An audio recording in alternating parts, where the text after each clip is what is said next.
Hello, Ryan here, aka Mac, and welcome. Today I would like to talk about what my hopes, dreams, and expectations for Citizencon are this year. As always, a huge thank you to all of my patrons and channel members.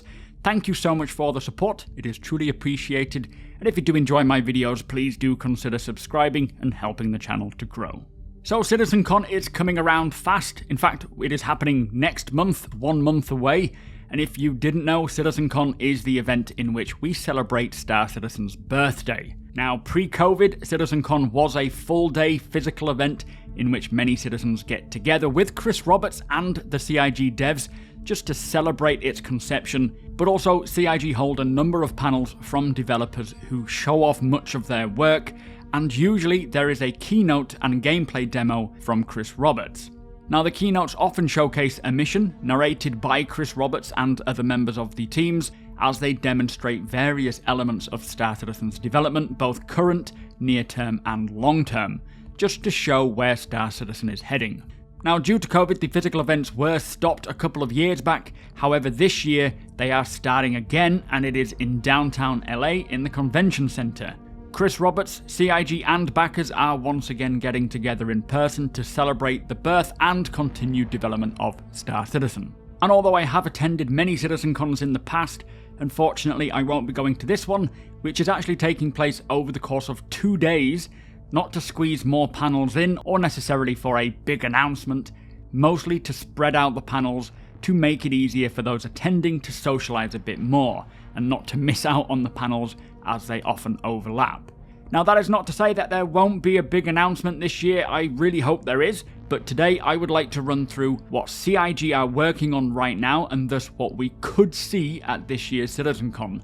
Now, I do emphasise the word could, as this is currently an educated best guess at what is currently in the works and potentially ready to show off. It is not a guarantee as to what will be shown, so if you don't like speculation videos, then this one is not for you. Now, I will go through various features that are ongoing right now, and lightly talk about what they may show, whether it could be via a dedicated panel or subtly shown off in the background of the keynote. But let us start with what I am almost certain they will show off this year, and that is Pyro and server meshing. Now, Pyro is an obvious one, and they have said that this year's Citizencon will be focused on the new Pyro system, as they have been hard at work building the system to be as fully fleshed as possible while they chip away at static server meshing. So for Pyro, I suspect there will be a dedicated panel talking further about this new system, or more likely a specific element of the new system, be that the current planetary visuals and biomes, or looking at other aspects like points of interest, buildings, gangs, and more. We will 100% see something about Pyro this year, and I have heard leaks about it being announced as feature complete, but do take that with a pinch of salt. But ultimately, alongside panels talking about Pyro, I am quite confident the keynote will show off a mission that's either heading through the Stanton Pyro jump point or kicking off in Pyro itself. So let us briefly talk about server meshing. Since we last heard, CIG have been continuing to develop this fundamental piece of core tech, and I suspect we may see even the part 2 of the Inside Star Citizen's Journey to 4.0 episode that aired earlier this year, or more likely a full panel dedicated to how the progress has gone. Now, I have heard that static server meshing is still on track to release to the EVCATI on PTU for the end of the year, which could mean Pyro. I know they are taking it in smaller steps compared to 3.18's persistent entity streaming, so it could just be persistent entity streaming tested for EVCATI, Pyro at a later date, but server meshing is the final piece of core tech required before Star Citizen can finally become the game that Chris Roberts, CIG, and all of us want it to be. And although static server meshing will come first, followed by dynamic server meshing later on, what it enables is the ability for players to travel from system to system. Now, I am optimistic about its progress, but of course it has been a constant chase just to get server meshing done, so I'm also somewhat reserved until we hear the situation from them. I'm sure we all want good news about this year, otherwise you wouldn't be watching this video, so let's cross our fingers and hope for the best. Now, one panel that has already practically been confirmed by Jared is the usual ship talk panel, in which members of the various ship and vehicle teams sit down and talk about new upcoming vehicles and update us on the progress of existing ones. There are a lot of unannounced vehicles in the works right now, about 5 I think, and although these are to be shared across various other events like the IAE, Citizencon will certainly have something to show off as well. One thing that I really hope to get updated on this year is Squadron 42. Now, it isn't a guarantee that they will tell us any more about Squadron or its development at this year's event, but I really hope they do. And as we have been reading all the monthly reports, they are making exceptional progress on the single-player campaign, and again, I've heard rumours and leaks that it is going to be content and feature complete by the end of this year, which again, take it as you will, it is a leak, it isn't fact, so we will have to hear from them. I have also heard there may be a dedicated video this year about Squadron 42, and I really hope that that's true. Now, one feature that I am extremely hoping to see shown off at this year's event is the new Maelstrom system, which is also known as the physical damage system. Now, according to the progress tracker, work on this from the physics team only came to a close around August. Now, that is not to say that there isn't a ton more work required from other teams, especially the downstream teams like audio, VFX and whatnot, but I really hope that this system is in a state now where they can show it off during the keynote, or if possible, during a dedicated panel. This system is going to be an insane game changer when it comes to everything in the verse, especially combat, as damage taken from any damage type will impact and affect everything from ships and vehicles to locations and more realistically, allowing CIG to break away from that traditional meta health pool approach. Now, this is a big system that required and likely still requires a lot of work, but if we can see anything of its progress, I will be over the moon. Now, somewhat leading on from the physical damage system, we have the fire hazard system, which is CIG's system to realistically recreate fire and its properties in the PU. Now, just like the physical damage system, the work on the fire hazard system came to a close in August from the AI tech and features team, graphics team, and visual effects team. And last we saw on Inside Star Citizen with the VFX teams was them showing off their latest updates to fire. It looks impressive, so another system I truly hope to see more on, whether it requires a dedicated panel or if it's something that can be simply part of the keynote. Watching the character deal with fire on board of a ship or in an environment is anyone's guess at this time, but I really hope for the latter, so we can get to see exactly how fire will start and spread through a claustrophobic environment like a ship. Next up we have engineering, which is a feature we may hear about more at this year's Citizencon.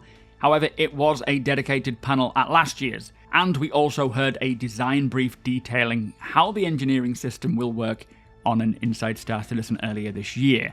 And it does look like it requires a lot of work, so I think it is less likely to see a dedicated panel this year. However, a basic interaction with life support or gravity generators or similar system could be potentially seen during the keynote, which would be interesting, but I'm a little skeptical if we will see much more on engineering this year.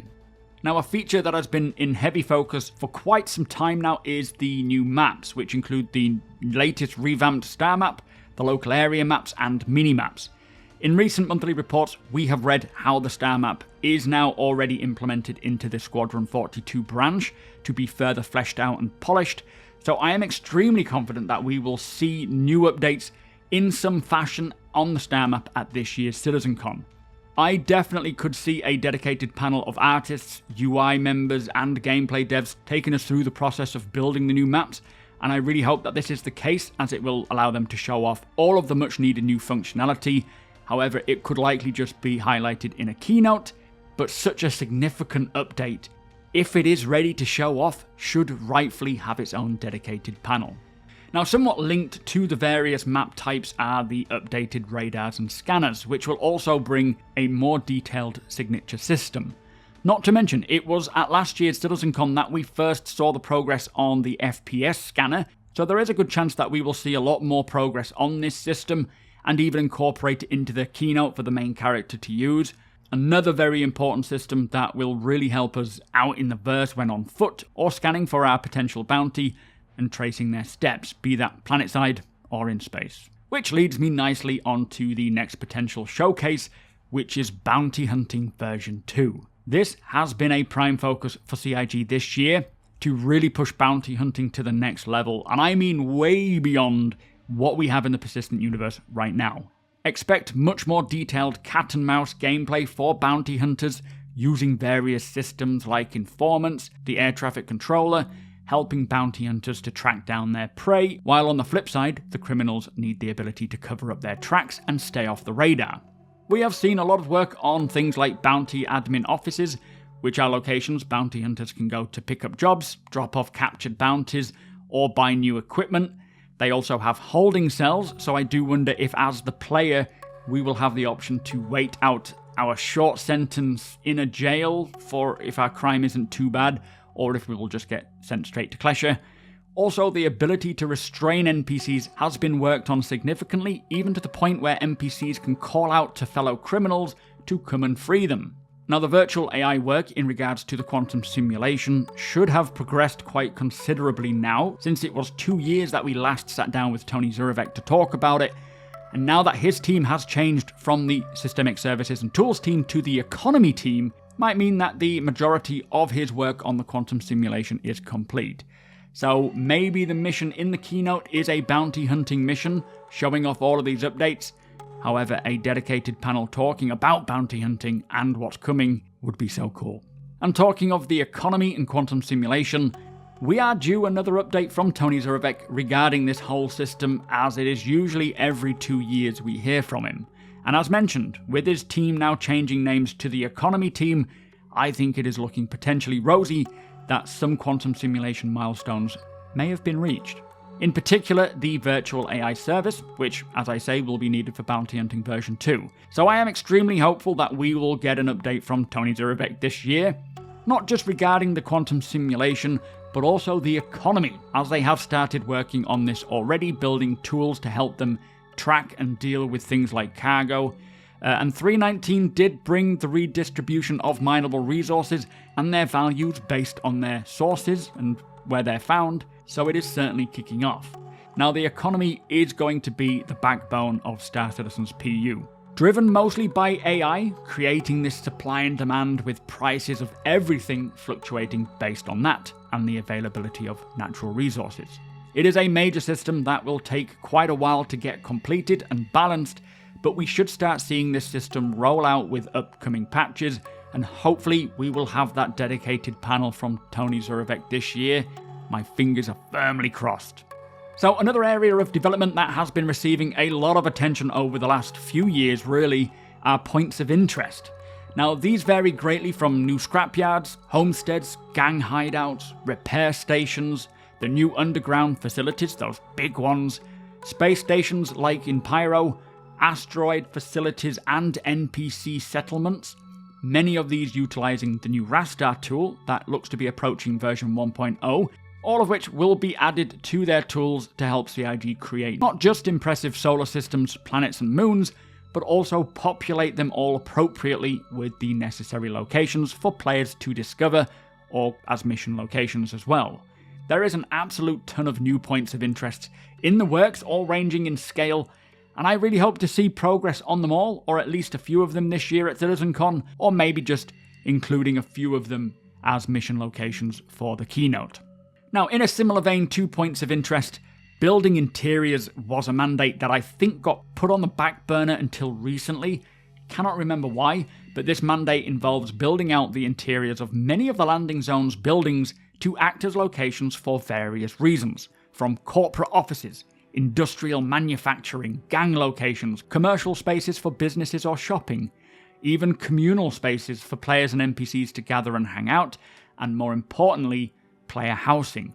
Now, we saw a very early white box of a player apartment getting fleshed out at New Babbage on Microtech, which would be incredible to have a place to call home. Plus, we have seen a lot of work going on for the ability to customize our spaces, persistent hangars, not to mention that the work on persistent habs from the USPU team looks to have come to a close around mid-May. So if I was to guess, and remember, all of this is pure speculation until we get an actual guarantee from CIG, I would love to see the Citizencon keynote maybe start out and potentially end in a persistent hab where the players can meet up to kick off the demo and after the mission, return home and share their spoils. That would be a pretty cool start and end. And talking of personal hangars, it was only recently on Inside Star Citizen that we heard there will be instanced and persistent hangars that we can buy around the verse, providing us with a home where we can throw around any of our ships, our items, anything, and have it persist there as a place to come back and forth to. So hopefully they're at the point where they can show that off now as well, although with it being on Inside Star Citizen recently, there is less of a chance of this being a feature for Citizencon, as they are saving some good stuff for Citizencon itself. Now, one thing that I am very hopeful to see this year is fauna. So animals, creatures, alien species from other worlds, native wildlife of Stanton or Pyro. There has been a lot of work going on in the background for fauna of all types, and this can range from domesticated, dangerous, and even pets. Work on animal concepts was done quite a while ago. We even saw visual renders of certain animals like space whales, cows, and more. Plus work on the animation skeleton rigs for many different types of creatures are in the works, and this will determine how they will move. Now, during last year's Citizencon, Rich Tyra apparently was cut off intentionally by Chris Roberts when he brought up the subject of fauna. So I think it is highly likely that we will see the first proper demonstration of intelligent creatures in the verse this year.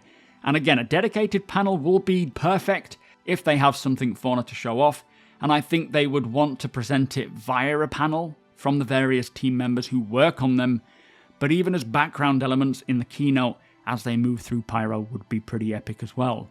Now, I really hope that this is the year we finally get to see the fauna of Star Citizen, as I think they will certainly do them justice, creating realistic wildlife that makes sense to the worlds they occupy, and hopefully something scary too. Now, one area of development that has been prime focus for CIG this year, well, for a few years now, but unfortunately for us playing the alpha are yet to truly see, is AI. Every monthly report that I read, the AI section makes up the bulk of it. AI is one of the most important aspects of development, primarily for Squadron 42 of course, but all of the work that goes into AI for Squadron is going to be necessary for the PU as well. The downside being is that we don't really see it yet because the server frame rate degrades too much, affecting them, stopping them from performing as they should. Throughout this last year and during last year's Citizencon, we got to see some of the updates and abilities for AI in the game, and if the keynote involves NPCs, we may actually get to see them working a little better. I really hope that we get updated on the separation of the replication layer at this year's event, as that should have some significant impact on improving the AI's ability to not be affected by the server frame rate. So we could see a dedicated panel or simply something shown off in the keynote, but we will have to wait and see on the day. Now, next up we have a massive quality of life improvements surrounding character animations. Last year we saw the progress on EVA Tier 2, vaulting, mantling, using ladders and so on, and so far only the vaulting and mantling updates are making their way in for 320. They have also been working on supporting player abilities for the characters to physically reach out and interact with almost everything in the verse, from panels, environmental items, and ship controls and buttons. There is a lot of work going on to bring the player characters' animations and interactions to that next level, cleaning up and polishing it all so that it feels like a AAA game ready for Squadron. So here's hoping we get a new update on this, most likely shown off in the keynote rather than a dedicated panel, just smoothing out everything to make it feel and play more like a refined game. Now, I was really hoping to see more in regards to cargo gameplay this year at Citizencon, but I feel that with the most recent Inside Star Citizen showing off cargo updates, it is likely we won't see a dedicated panel at Citizencon for cargo. However, I do think for the keynote we could see some of these updates during that, like the freight elevator perhaps, or instanced hangars, as these are heavily in the works now. Either way, cargo and hauling gameplay is getting a big amount of updates, so it is great news regardless of whether we see it at Citizencon or not. Now, reputation is a hugely important aspect of Star Citizen and will be expanding big time throughout this year and into next, so there is a lot of potential that we could see a dedicated panel from the mission feature team, who are the devs now handling reputation, but equally it could just be shown off in action during the keynote, where the main player's actions directly impact the mission and encounters. I personally feel reputation could be something we don't see a lot of during Citizencon, as it has been addressed quite a bit in the last few months on various shows, so I'm not personally expecting to see much of it, but at the least we may see some influences in the keynote. Now, one area of continued development is the UI, which includes many aspects of UI built in building blocks from various gameplay teams, but also pushing the UI possibilities with the actual UI team, like ship MFDs, HUDs, the star map, the new Mobiglass and Mobiglass apps, and the helmet visor HUDs. UI has seen significant progress over the last 2 years, with the team pushing the potentials of what they can do, like the new 3D or diegetic UI that we saw a while back on Inside Star Citizen. So with all of the advancements the team have been making for all manner of UI in Star Citizen and Squadron, we could see a dedicated panel from them. However, I think it is far more likely to see any new UI updates just present in the keynote, so we can all gasp as it pops up. Either way, I do look forward to seeing much more of what the UI team can do to improve what we have, and I feel that 4.0 might be the point that they throw a lot of this into our game. Now, the final potential panel that we could see might be from the Narrative team. Narrative have held or been a part of many Citizencon panels throughout the years, and with them so heavily involved in pretty much every aspect of both games, I would not be surprised if this year's Citizencon is no different. From Pyro, gangs, locations, creatures, new ships, new items, and alien races all making progress, there is a lot of potential for what members of the Narrative team can show off and talk about, and for someone like me, a huge Star Citizen lore buff, I really hope to see them again at this year's event. I suppose even if we don't have a dedicated panel from them, there is a chance that we could see much of their work in the keynote, and oftentimes Dave Haddock, who is the narrative director, could even be narrating over the keynote just to add a bit more context. So there you have it. Those are my hopes, dreams, and expectations on what we could see and hear at this year's Citizencon. I am sure that we will get updates on many of what I have spoken about here today, but determining exactly what we will and what we won't see is the hard part. But with that said, do let me know what you would like to see at this year's Citizencon, and if you do enjoy my videos, please do consider subscribing and helping the channel to grow. Also, come and hang out over at twitch.tv/SuperMacBrother. You're all more than welcome, and we are definitely talking a lot about Citizencon as it creeps ever so closer. Hit the thumbs up if you don't mind, it does the channel a big favour. Tick that notification bell if you would like to be notified when my videos go live. Again, a huge thank you to my patrons and channel members. Cannot do this without you guys. Thank you for watching, and I'll see you in the next one.